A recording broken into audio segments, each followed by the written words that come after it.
ഗൾഫിലെ US സൈനിക താവളങ്ങൾ ലക്ഷ്യമാക്കി ഇറാന്റെ മിസൈൽ ഡ്രോൺ ആക്രമണങ്ങൾ തുടരുകയാണ്. യു എയിൽ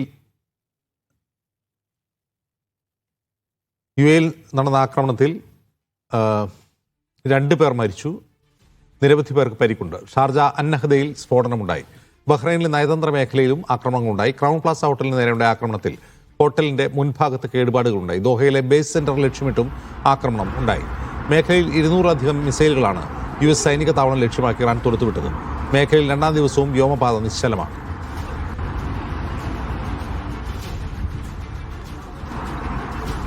ഒമാനിലെ ദുഃഖം തുറമുഖം ലക്ഷ്യമിട്ട് 2 ഡ്രോണുകൾ ആക്രമണം നടത്തിയെന്ന് ഒമാൻ ന്യൂസ് ഏജൻസി റിപ്പോർട്ട് ചെയ്യുന്നു. ഡ്രോൺ തൊഴിലാളികളുടെ താമസ സ്ഥലത്താണ് ഇടിച്ചു കയറിയത്.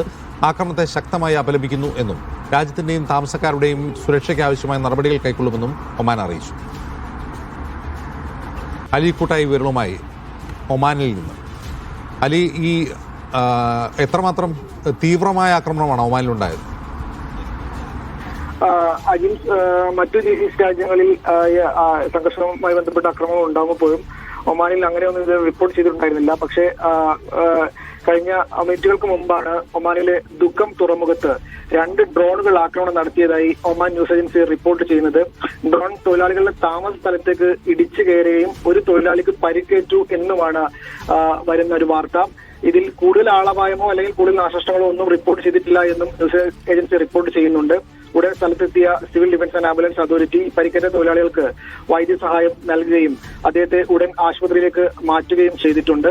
ഈ ആക്രമണത്തെ ശക്തമായി അപലപിക്കുന്നതായും രാജ്യത്തിന്റെ താമസക്കാരുടെയും സുരക്ഷാ ആവശ്യമായ നടപടികൾ കൈക്കൊള്ളുമെന്നും ഒമാൻ അറിയിച്ചിട്ടുണ്ട്. സംഭവത്തിന്റെ പശ്ചാത്തലത്തിൽ ദുഃഖം മേഖലയിൽ മത്സ്യത്തൊഴിലാളികളോട് കടലിൽ പോകരുതെന്നും അധികൃതർ നിർദ്ദേശിച്ചിട്ടുണ്ട്.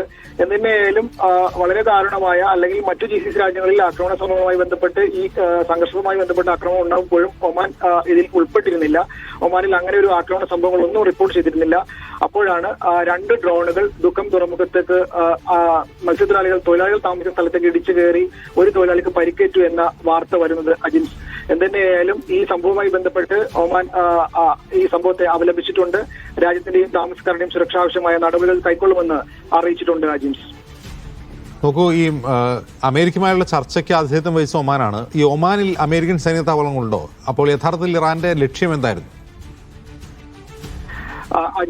ഒമാനിലും അമേരിക്കയുടെ സൈനിക താവളങ്ങളുണ്ട്. ഈ GCC രാജ്യങ്ങളിൽ ഈ ആക്രമണ സംഭവം ഉണ്ടാകുമ്പോൾ പോലും ഈ സൈനിക താവളങ്ങളിൽ സുരക്ഷ ഒരുക്കുന്നതിന് ബന്ധപ്പെട്ട് ഇങ്ങോട്ട് അതീവ ജാഗ്രത ഒമാൻ പുലർത്തിയിരുന്നു. ഇറാൻ അമേരിക്ക ചർച്ചയിൽ ഒമാൻ മധ്യസ്ഥത വഹിച്ച രാജ്യം കൂടിയായിരുന്നു. ഈ കഴിഞ്ഞ ദിവസം ജനീവയിൽ നടന്ന ചർച്ചയിൽ ഇത് സംബന്ധിച്ച് ആണവ കരാറുമായി ബന്ധപ്പെട്ട ഒരു കരാറിൽ എത്തുമെന്ന് വരെ ഒരു റിപ്പോർട്ടുകൾ ഒമാൻ വിദേശകാര്യമന്ത്രി സെയ്ദ് ബദർ അൽ ബുസൈദി എക്സിൽ പങ്കുവച്ച പോസ്റ്റിൽ പറഞ്ഞിരുന്നു. കഴിഞ്ഞ ദിവസം ഇറാനെതിരെ അമേരിക്കയും ഇസ്രായേലും വലിയൊരു ആക്രമണം നടത്തിയപ്പോഴും വലിയ രീതിയിലുള്ള ഞെട്ടലാണ് അദ്ദേഹം എക്സിൽ പങ്കുവച്ച പോസ്റ്റിൽ പറഞ്ഞത്. ഈ കരാറിന്റെ തൊട്ടടുത്ത് എത്തിയപ്പോഴും ഇത് ലംഘിക്കുന്ന രീതിയിലുള്ള ഈ ആക്രമണം ഒട്ടും നന്നായില്ല എന്നുകൂടി അദ്ദേഹം എക്സിൽ പങ്കുവച്ച പോസ്റ്റിൽ പറയുന്നുണ്ടായിരുന്നു. എന്നിരുന്നാലും ഈ സംഘർഷത്തിൽ നിന്ന് എല്ലാ രാജ്യങ്ങളും വിട്ടുനിൽക്കണമെന്നും GCCയിലുള്ള ഈ സംഘർഷ സാധ്യത കുറക്കുന്നതിന് വേണ്ടിയുള്ള നടപടികൾ സ്വീകരിക്കണമെന്ന് ആവശ്യപ്പെട്ടുകൊണ്ട് ഒമാൻ സുൽത്താൻ ഹൈത്തം ബിൻ താരിഖ് ഇന്ന് GCCയിലെ മറ്റു ഭരണ നേതാക്കളുമായി ചർച്ച നടത്തുകയും ചെയ്തിരുന്നു. ഇതിന്റെ ഇടയിലാണ് ഇന്ന് ദുഃഖം തുറമുഖത്ത് 2 ഡ്രോണുകൾ ആക്രമണം നടത്തിയതായി ഒമാൻ ന്യൂസ് ഏജൻസി റിപ്പോർട്ട് ചെയ്യുന്നത്. അജിംസ്, ശരി, അലി കുട്ടായിയാണ് വിവരങ്ങൾ നൽകിയത്. ഒമാനിലാണ് ഈ കുറി ആക്രമണം ഉണ്ടായത്. ഒമാനിൽ ഇതുവരെ ഇറാന്റെ ഭാഗത്തു നിന്നുള്ളൊരു തിരിച്ചടി ഉണ്ടായിരുന്നില്ല. നേരത്തെ അമേരിക്കയും ഇറാനും തമ്മിലുള്ള ചർച്ചയ്ക്ക് മധ്യസ്ഥത വഹിച്ചത് ഒമാനാണ്.